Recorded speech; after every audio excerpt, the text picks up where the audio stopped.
Você já teve a sensação aí de que se você se aproximar demais das pessoas, você vai acabar se machucando, né? Ou você já pensou que é melhor não criar vínculos, porque no final todo mundo vai embora e você fica aí sozinho? É mais ou menos isso que acontece aí com Ji-woon, né, personagem da série coreana, a classe dos heróis fracos, né, que eu estou analisando aí os personagens e hoje estamos no personagem principal, no protagonista, tá? Se você não assistiu as outras duas análises, eu vou deixar aqui em algum lugar desse vídeo para você poder conferir, acessar e ver aí as crenças, né, que esses personagens trazem e os questionamentos que são pontuados na série, tá bom? Então já vou avisando que tem spoiler, tá? Se você não assistiu a série, tá assistindo ainda, tá maratonando ainda, deixa esse vídeo salve aí, depois você volta aqui para assistir, tá? Então, desde o começo, né, da série aí, olhando para o personagem do Ji-woon, a gente consegue perceber que ele é muito reservado, né? Ele quase não sorri, ele evita conversar, né? Ele não se envolve muito ali com os colegas de classe, com ninguém, na verdade, né? Ele vive ali praticamente isolado no canto dele. Mas isso não é porque ele é uma pessoa fria ou metida ou cara fechada, né? Ao longo da série a gente consegue perceber que era o resultado de algo bem mais profundo, talvez pelo pouco pelo que a série trouxe, né? E pelo que eu consegui analisar pela falta de afeto na infância, né? Os pais dele são bem ausentes, bem ocupados, né? Então sempre viajando ou trabalhando e eles não dão aí nenhum suporte emocional, né? Eles trazem o suporte, obviamente, financeiro, casa, comida, mas o suporte emocional ali mais de perto a gente não vê muito na série, tá? O que a gente nota é que ele cresceu, né, sem se sentir visto aí, cuidado e talvez sem se sentir importante, né? Por conta dessa distância, desse afastamento, dessa distância emocional mesmo dos pais, né? E sabe o que acontece quando uma criança, né, ela sente que ela não tem valor? Ela acaba aí crescendo com medo, né, de criar laços e depois de ser deixado novamente, né? Então é como se a criança começasse a criar uma casca, uma armadura em volta de si para se proteger, né? Então, na minha concepção, esse é o motivo pelo qual o Ji-woon, ele cria aquela casca, né? Ele quase não se relaciona, né? Óbvio, ele vai ter uma... eu vou falar sobre isso na série, ele vai conhecer, na série não, aqui no episódio, que ele vai ter sim relações, mas nesse princípio, né, a gente vê que, me parece, na verdade, que ele tenta se proteger, tá? Se afastando aí de todo mundo, ficando mais na dele, né? E o que a gente percebe também que ele acaba mergulhando nos estudos, né? Ele se esforça, talvez porque estudar é a única coisa que ele sente que pode controlar, e os pais também o incentivam a fazer isso, a mãe incentiva bastante, né? Enquanto isso, obviamente, ele evita o que é imprevisível, ou seja, as pessoas, né? Você, por exemplo, tem algum colega aí no seu trabalho que você percebe que é mais quieto, que é mais sisudo, né? Que não tem vínculo aí com muitas pessoas, e que pelas suas falas você nota que tem uma certa desconfiança, sabe? De tudo e de todos. Você conhece alguém assim?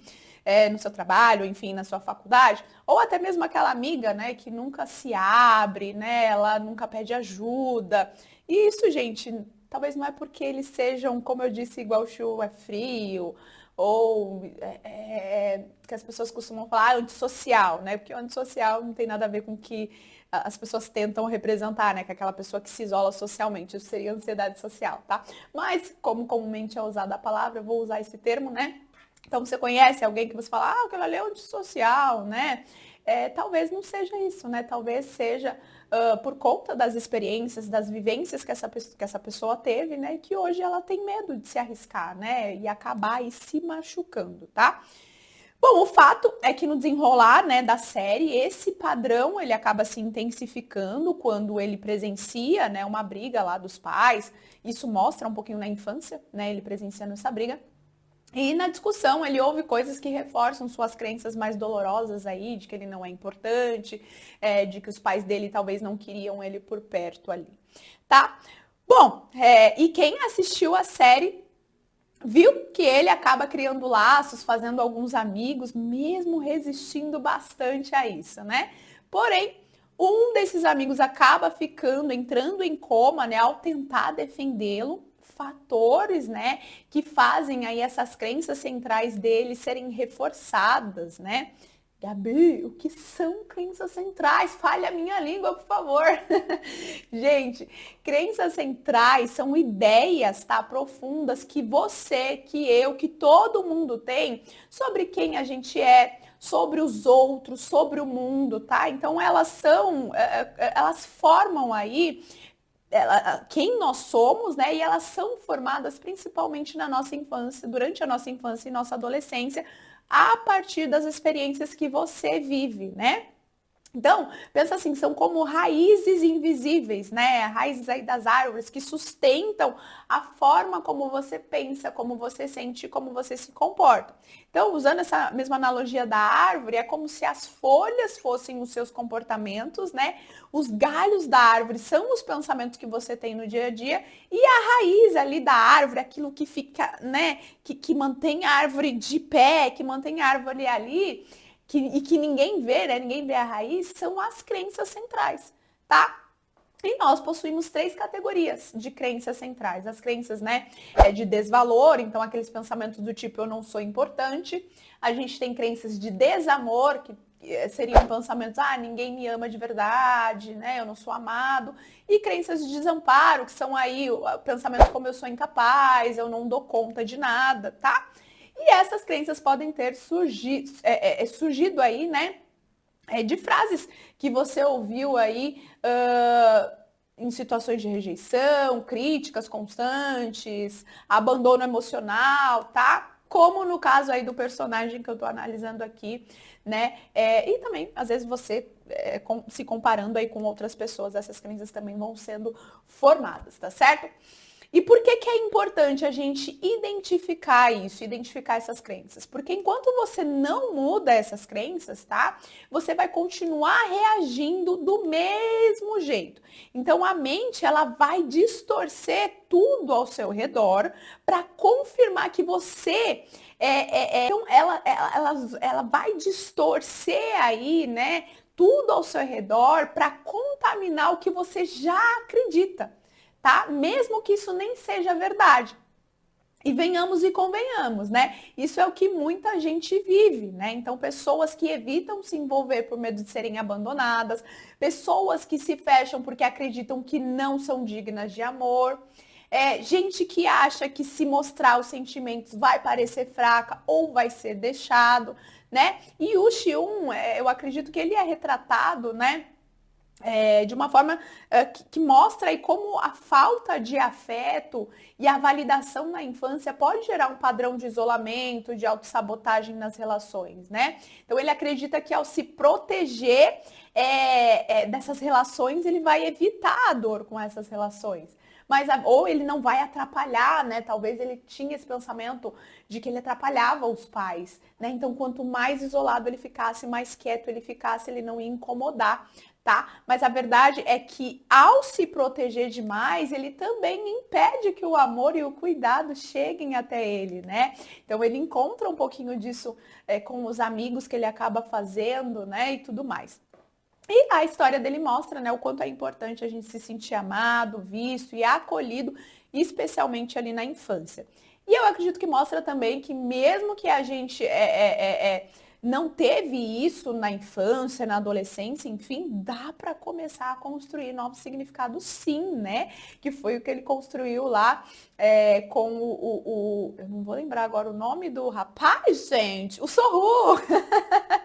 Com o Sorru teve o Bonsó também, né? O Bonsó acabou ali tendo uma crise no meio do caminho, mas tudo bem. Se você não assistiu a análise do Bonsó, gente, clica aqui em algum lugar no meu canal, porque tá muito legal, tá muito interessante. Você vai conseguir entender porque que ele agia agiu, né, daquela forma.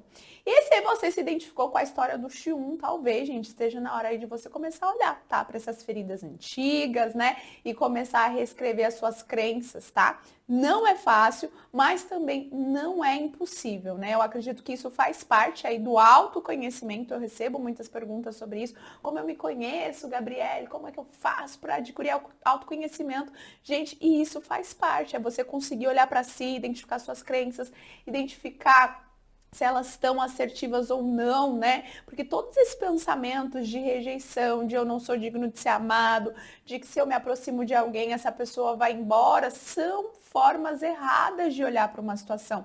Não é completamente realista isso, tá? E você precisa conseguir identificar para conseguir flexibilizar isso, né? Porque senão possivelmente você não vai se envolver, você vai continuar tendo relações superficiais, porque você não permite se envolver por medo de se machucar, né?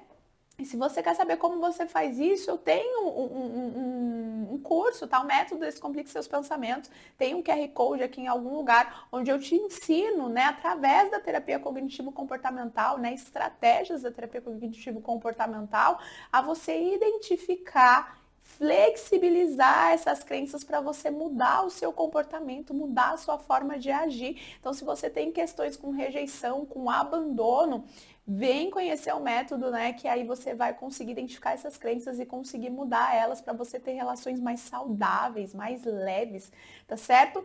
Gente, então é isso. Concluo aqui os 3 principais personagens, né, da classe dos heróis fracos analisados. E se você quer que eu analise algum personagem, alguma série, coloca aqui na descrição desse vídeo, porque eu vou assistir, gente, e vou gravar um vídeo para vocês, tá certo? Então é isso. Até o próximo vídeo. Tchau, tchau.